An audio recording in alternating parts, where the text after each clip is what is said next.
Hey friends, welcome back to another video. My name's Emma Fave, and today I'm going to be giving you a few tips on how to improve your landscapes and take them to the next level. So let's jump in and get started.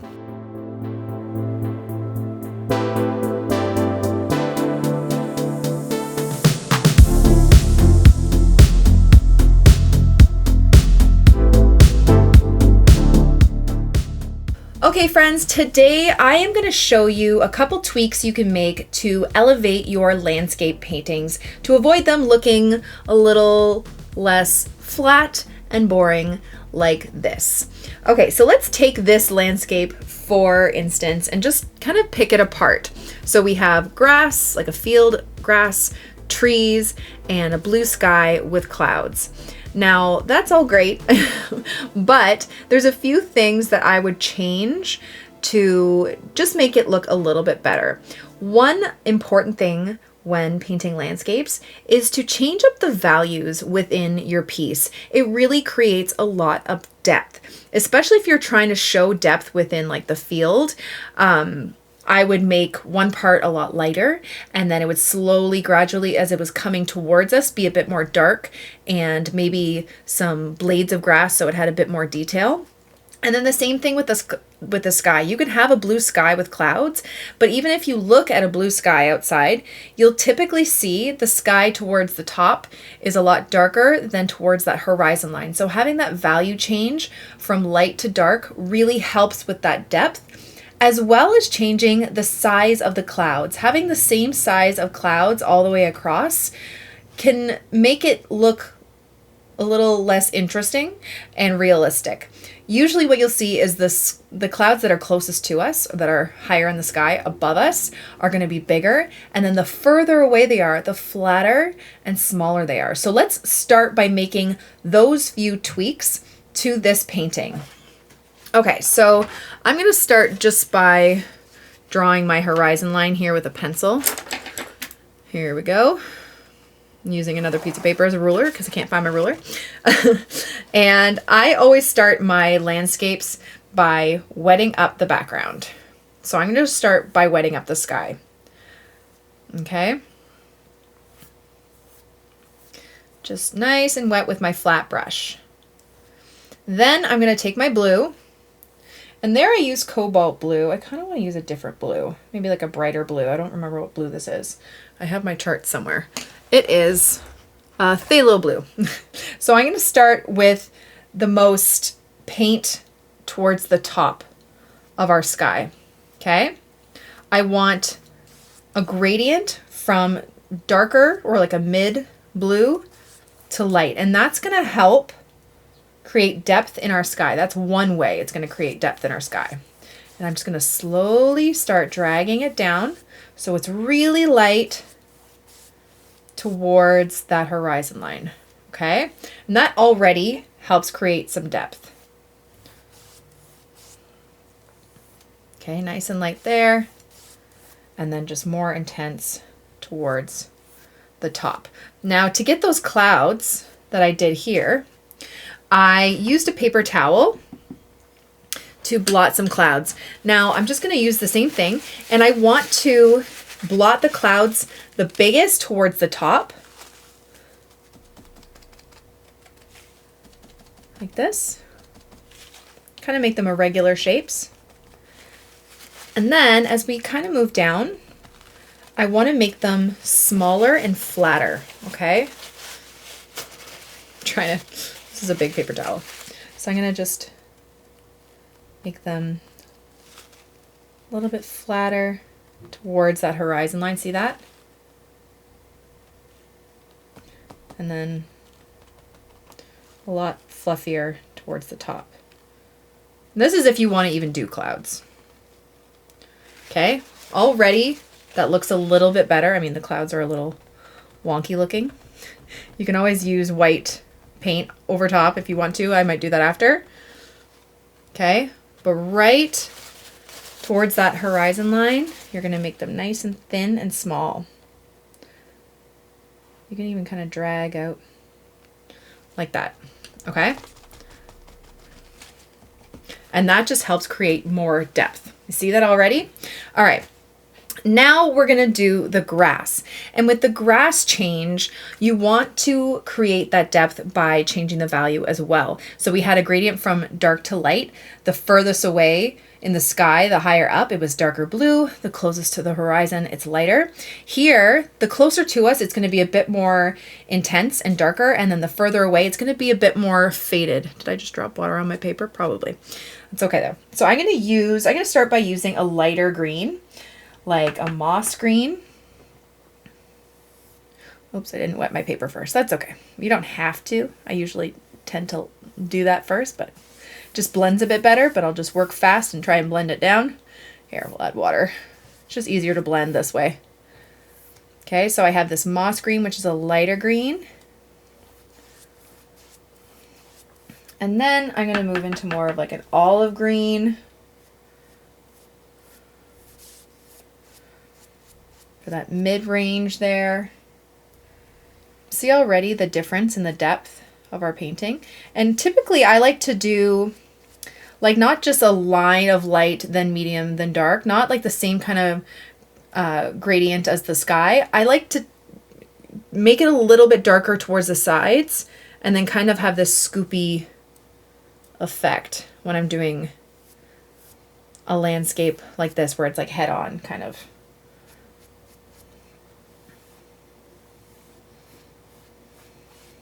Okay, and then I'm going to add a little bit of darker green right down at the base and then around the sides going up a bit. Now this is just a flat field without any hills or anything. Obviously, if you create hills, you're going to have a bit more depth as well, and you'll have to change up the values and all that stuff for the hills as well to get the right value changes. But if you're doing like a flat field like this and you don't want your painting to look flat, this is the way. Okay, so see that lightness right there and then the lightness further away? That just helps create some depth. So now I'm just going to create some trees as well. Just some mini trees is our, actually let's make sure this is dry first. Okay, now that's dry, I'm going to create just a little tree line. Using a medium dark green, and I don't want it too high because I don't want to cover those clouds. And I'm barely even drawing trees, I'm just kind of doing this jagged line across. Okay.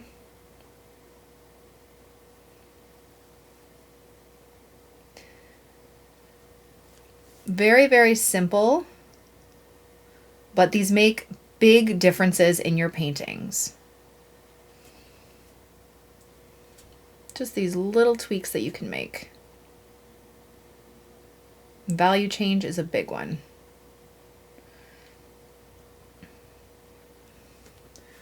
Just so it looks like there's some stuff in the distance like that. Okay.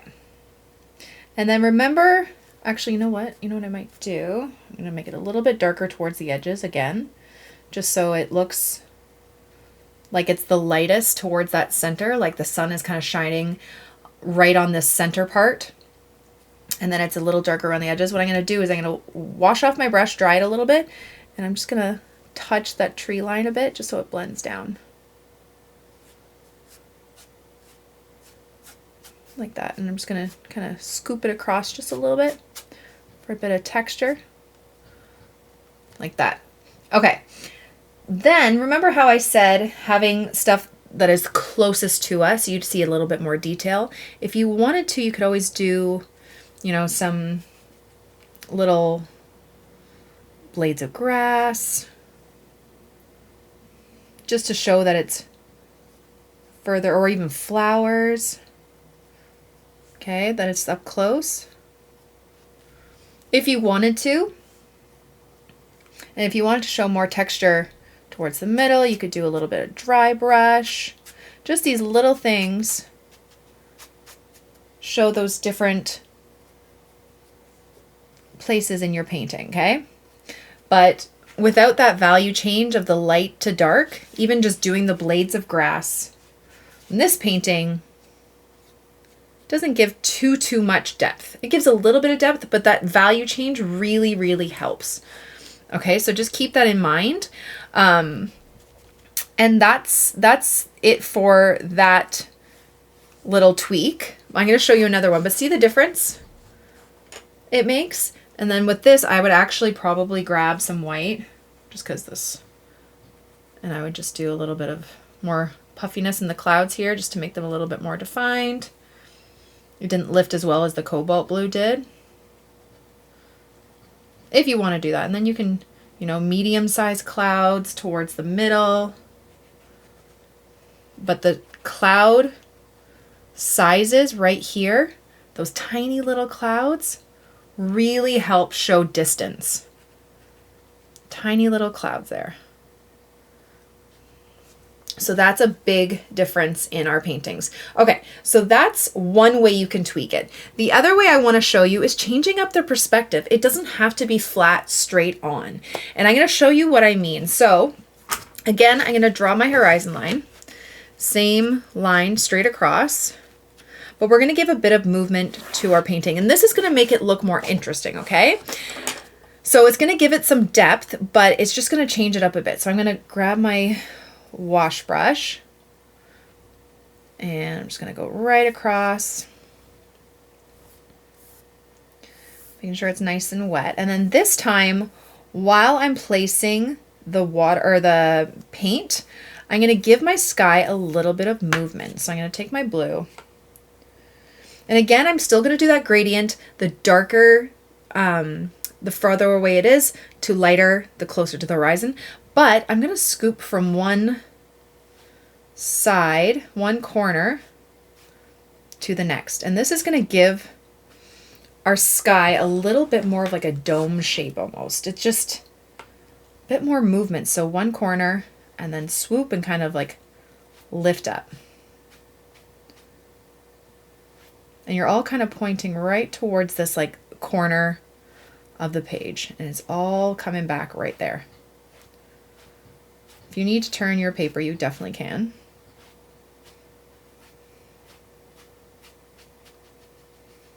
Okay, so I want it to be a lot lighter at that corner. We're going to have darker bits at this corner.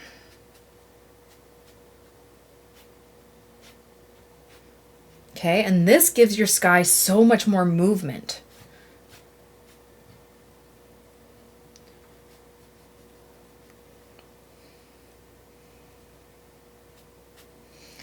Just going to darken some areas.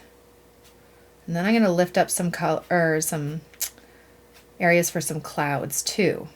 Again, remember, the further away, the bigger the clouds are going to be, the closer to that horizon line, so that little point that we're trying to make, the smaller they're going to be. So I'm going to go make them nice and small, kind of flat there. I'm trying to get like this flatter.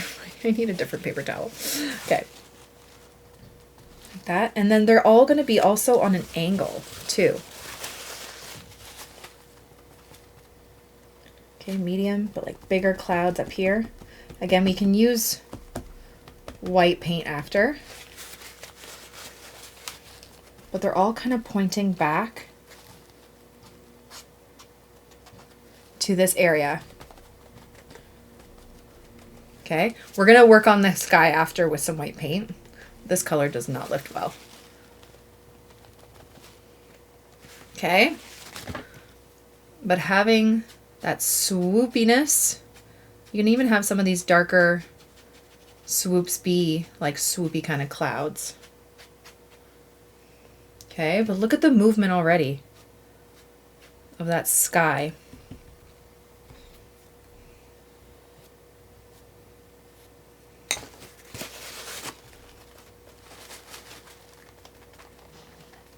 I feel like it would look better with a different colored sky. I'll show you. I might show you again after I'm done this painting. Okay. So there's our swoopy sky. And then for the ground, we're going to be doing a similar kind of thing. Let's just let this sky dry first. Okay, now that it's dry, we're going to work on the grass. So the sky's looking a little beat, but once we add the white paint, it should be a bit better. And it would be a little bit better if we did different colors. But let's try with the grass now. Okay, so for the grass, same kind of thing. It's all going to be pointing back to this area. So it's a technique in photography in a lot of ways. The rule of thirds, when you have the main subject in the third of the painting. So not right smack dab in the middle. This one's a little bit more symmetrical where it's like straight on. This one, we're going to put maybe the trees over here and the focal point right there. So everything's kind of coming out from this. And this just helps elevate your paintings. Just makes them look a little bit more interesting. So I'm going to lighten or water. Oh my God. Wet up my paper. Oh my God. Words. I get flustered when I try to explain things and I don't know if I'm explaining them properly because it's in my head. I just can't figure it out. Okay. And I'm going to start with that light, like moss green again. Just I'm going to go all the way across. And then I'm going to start going on an angle, dragging it from this angle out. Okay, so you can think of like a farmer's field, like, you know, you could have rows of grass like that if you'd like. But it changes up the perspective and it just makes it look so much more interesting sometimes if you just give your land a little bit of movement, okay? So your strokes are all coming from this one area. Okay, and then I'm going to grab some darker green and I'm going to start going towards that area. Start at the darker edge. Actually, I'm going to grab my other brush, my round brush here. So for the darker part, I'm going to start away and then go close, just so you can get this kind of like faded thin line. You're lifting up as it gets closer to that area.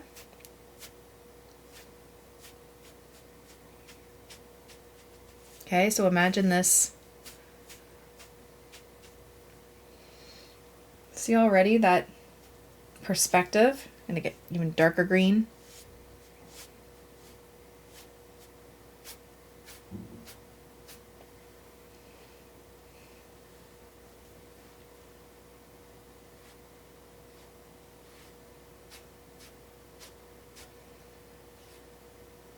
You do little lines like this if you wanted.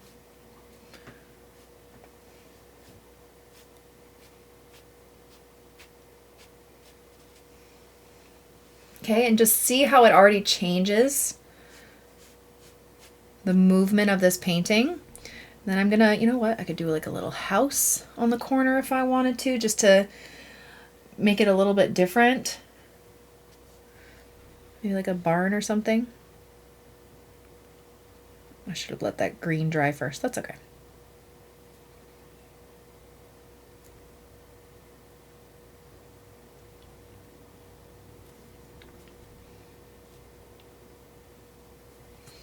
A little bit of brown.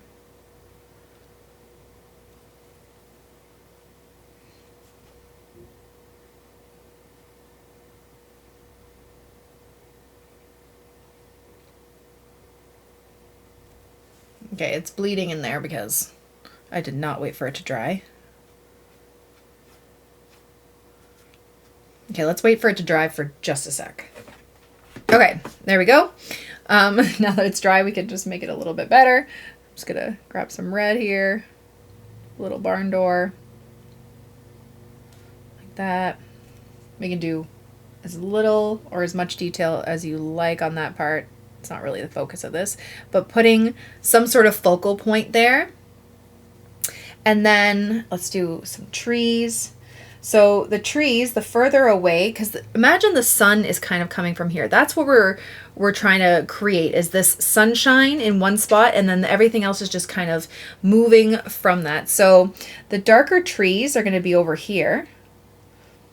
These ones are going to be a bit more in a shadowy kind of area. And they don't have to be big or anything. Just be a little bit of land.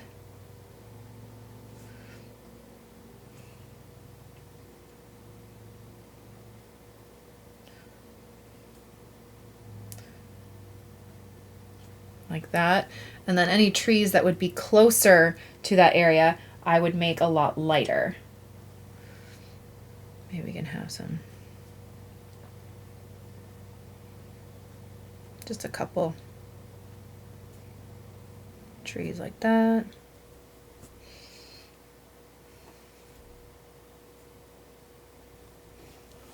Okay, and I would even create a little bit of a shadow maybe, kind of coming from there. Just gonna take off some of that color. Just drag it down. Just so it's going again with that little bit of the painting.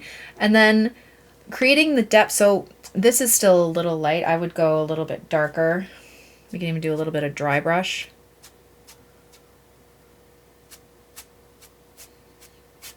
But again, just showing that depth with the darkness.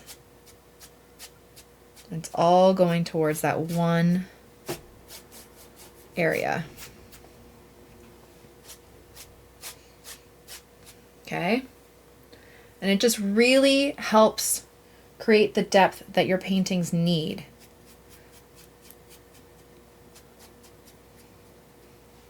Okay, you could do your blades of grass still if you want. You could do flowers up in the front. Whatever you want. Okay, let's fix that sky just a little bit. I need to use my bleed proof white because the white watercolor did not show up very well. So just to show you the bigger clouds towards the back. So I would go bigger, fluffier clouds towards this corner. Okay, and then as it moved along these swoopy lines, they'd start to get smaller and thinner, and kind of all pointing towards this one space, and it just gives it so much movement. Like, look at that. Look at the difference. Okay, and I'm barely drawing painting these big elaborate clouds, but it just makes such a difference.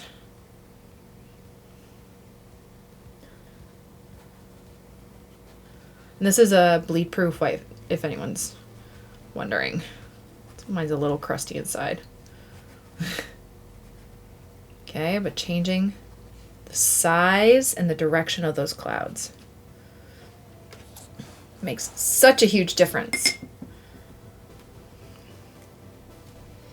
This part's looking a little weird. There we go. I think. I don't know. But yeah, that's about it. So that's kind of my lesson. I hope it made sense. I don't know, but I hope I got my point across. So take your painting that is flat like this and just give it a little bit extra oomph. And I swear you'll be amazed at what you can do just by tweaking those few little things of changing up the value, the gradient from dark to light in the sky as well as in the field, and then even the perspective by picking, why can't I think of this word? That point. And then going from there, giving your sky and your grass a little bit of movement, just instead of keeping it flat all the way across, and changing the size in those clouds and stuff. It just really makes a huge difference. So I hope that was helpful. I hope you enjoyed it. Let me know what you guys think in the comments below, and I hope you have a wonderful day. Thank you all so much for watching my video. I really hope you liked it, and I hope you learned something. Don't forget to subscribe to this channel and follow me on all my other platforms for tons more content. I'll see you guys again soon. Bye.